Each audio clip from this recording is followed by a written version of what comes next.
welcome to my channel, Creative Gaming. My name is Dorothea, and you are watching Basic. This is episode something of Paint.net for beginners, and the thing I'm going to teach you today is how to make an awesome looking logo. And before we do that, I want to talk a little bit about what is important in a logo, at least what I find important in a logo, because I'm not professional in any way, but I do notice things that are better than others when you do a logo. And one of the things I find really important in a logo is, of course, it has to resemble you and or your company, but it has to stay simple. It doesn't need to be the most awesome illustration you have ever seen. It doesn't need to be super detailed. Keep it simple and keep it clean. That's really important in a logo. And then it has to be recognizable, and it's something that has to remind you specifically of your company or your YouTube channel. If we have to look at something that we all know, in the ads for Coca-Cola, they end with the melody or the song from Taste the Feeling, which is something that, alright, if you hear the song on the radio and they then sing Taste the Feeling, you will start to think of Coca-Cola because it's recognizable and it's something that's stuck in your head. So if you can make something that sticks to people's mind and is recognizable, and at the same time is really simple, but at the same time shows who you are as a company really well, then you already have a really good start, and you will have a lot to work with. Alright, so a lot of people is discussing a little bit what size logo should be. Personally, because I use Paint.net, I prefer to say 1000 x 1000 pixels, because in Paint.net you can quite easily get it like blurry and stuff, which is specifically not what we want. And you can choose to do multiple things, because I think places like, as an example, Discord will use is round pictures, and the way you would start if you wanted to do a round picture, at least the way I would start, was to make a circle. That's not a circle, this is a circle.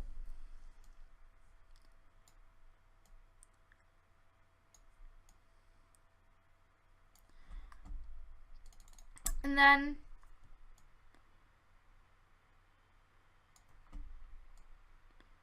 very importantly, resize it so it fits your canvas. And yes, it's called a canvas, even though it's digital. A really good trick is to keep a few pixels and these edges away, so we don't stand in a situation where we does not have our ability. And then what I like to do is to right now think we want a see-through logo in this case, so we just take this one, makes it invisible, and now we have a hole in the back. And in reality, we can just delete the black one now, but I'm not gonna do that yet. But now we have a pretty good idea about, alright, this is what we are able to see when we do something on Discord, and when we are done with the logo in the circle, we can just take it off. But if I would have to make a logo for my Discord server or my YouTube channel, I would think, alright, what represent my YouTube channel well? And one of the things that represent my YouTube channel well is actually that I take photos. So, well, you could find a picture on Google of a camera or something like that. Well, yes, you can, Or you can go take your own photo if you know how to. But a webpage I really like to find pictures on is a webpage called Pexel, and I will leave a link for it in the description box. If we look under the license, there will stand a little bit about the rules, basically all photos on Pexel can be used for commercial and non-commercial use. Attribution is not required. Give credit to the photograph or Pexel. It's not necessary but always appreciated. You can modify the photos, be creative, and edit the photos as you like. What you can do is identifiable people may not appear in bad light or in any way that is offensive.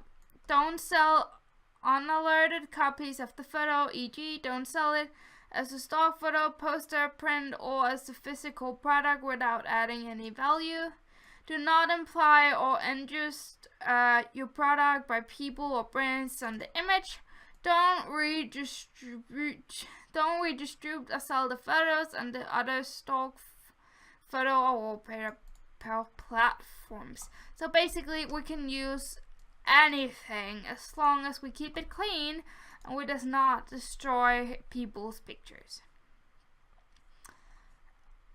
So sometimes I would probably go here and find a cool picture, but actually what I want to do even more at the moment is actually that I want to go find my own personal pictures. And I can do that a lot of different places, but one place I always post a lot of things on is on my Facebook page, Creative Graphics. So let's jump in there. Alright, so of course this is my Facebook page, Creative Graphics, and you can already see over here that I actually have a picture of me with my camera. And I actually used that picture last time I did a new logo for my YouTube channel. That's the one you will see on the screen right now. You can see that I post a lot of different stuff on my Facebook page. So what we're going to do is go to look under photos, and then we want timeline photos. And it's not in every case that you need a background, but it's always a really good opportunity. This is one of my older logos and stuff like that.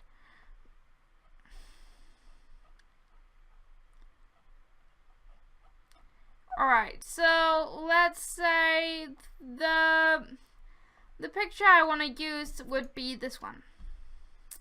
It doesn't show that well who I am as a person, but it's good enough for what we need it for.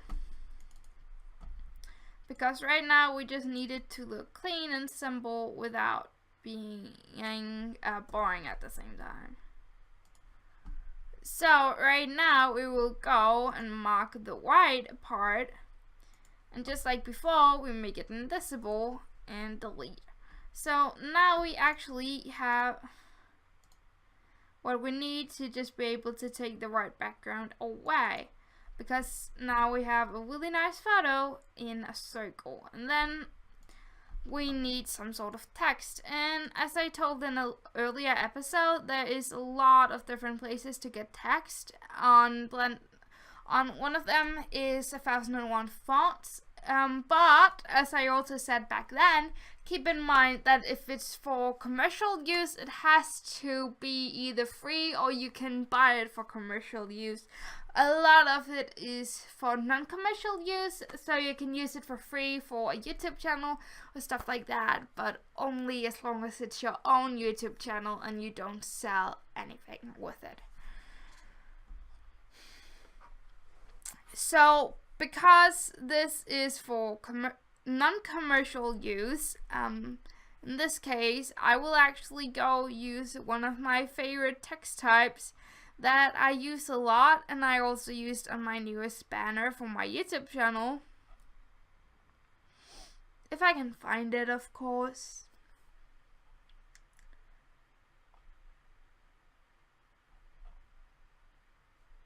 Alright, yes, it's here. It's called Road Rage. And I'm just gonna make it as big as it can, and I will make sure that I do it in a really bright color so that I can change it up a bit later. And we need a C and a G, and in this case I actually start by doing the letters in each layer, so I can go manipulate until I'm happy with size on both of them. And what I go for here is to make the C and T look like these fit together, because when we go later on and use it, I can actually just make the background disappear and use the main part of the photo, which is the text, CG, as a watermark on my YouTube videos. And that's probably what I'm going to do when I'm done with this, because I don't know if the logo is going to be any good, but right now we don't think about if the logo is getting good or not. We are thinking about making it simple, but at the same time be original and represent you without being unrecognizable.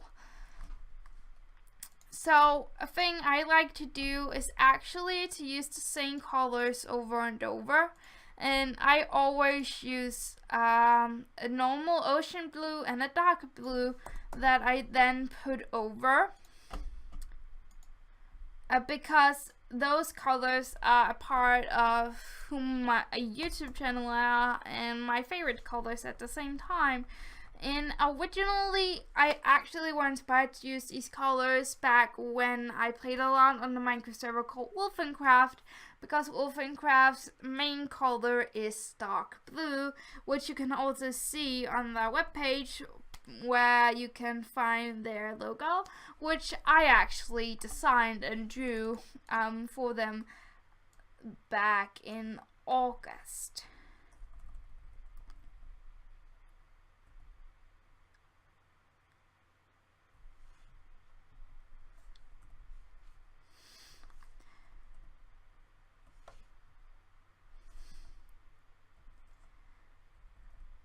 And as I did in an earlier episode too, I will make everything pop by doing different things with it. I will make sure to put a link for that video in the description box below, because it's a really important video that shows a bit more about my YouTube, well, not my YouTube, about how I make the text, because I'm not going into so much detail right now, but some of you might really want me to go into more details, and then it's really good for you to go watch my earlier video about how to make really awesome looking text in the program Paint.net.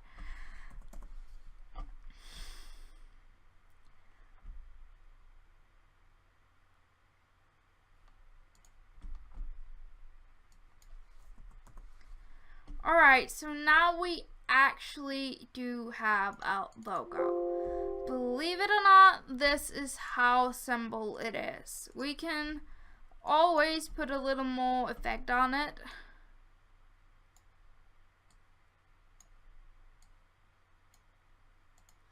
Make it pop even more. We can find out what size fits the best. We can find out what kind of background we want to use. But right now, this could actually be the clean logo, CG for creative gaming or for creative graphics. Because a thing that I personally do a lot, because I feel like it's really good, is actually to make one fit for all, because my Facebook page is called Creative Graphics, but my YouTube channel is called Creative Gaming, because on my YouTube channel I mainly play games but are creative at the same time, and on my Facebook page I do graphics design and I'm creative in other ways too, but both fits under creative gaming and creative graphics, which is then CG. And you can basically put CG over any logo you will ever find on the universe if it fits for you. And that's why I feel like a logo has to be recognizable, like this one. It has to fit you and your company, which it does both for my Facebook page and YouTube. And then it has to stay simple, and it has to be recognizable. And I really think this is recognizable, and I think it's simple enough to go as a logo. Of course, everybody have their own opinion, so don't take my words for it. If you think a logo should be more detailed, then you can do that, of course. But in a lot of cases, this would actually be really good. Just remember that no matter what kind of logo you are doing, you have to make the text pop out. So if I use a very yellow background, it will at the same time fit really well with the blue. The colors has to be friends together. And if you are not sure about what colors that can do that for each other, then maybe a trick someone told me, I'm not sure it always fits perfectly, but in some cases it can actually make something looking pretty good, is actually to choose, let's say, the blue, and oh, well, what's the color opposite of the blue? That's very yellow colors and orange and stuff. So that might be a really good trick for you if you are not sure what kind of color you should use on your image. So that's all for this video. If you have any questions or any ideas for things you want me to talk about in Paint.net, then let me know in the comments below. Also remember to check out my Facebook page, my Twitter, my Twitch, and my Mixer profiles. There is a link for all of that in the description, and of course there will also be a link for my Discord channel, and of course the most important part is that there will be a link for both 1001 Fonts and for the webpage Pixels. So you guys have the same opportunity as me, and there of course will be a link for Paint.net too, and for my Paint.net playlist. Thanks for watching, guys. Remember to like and subscribe.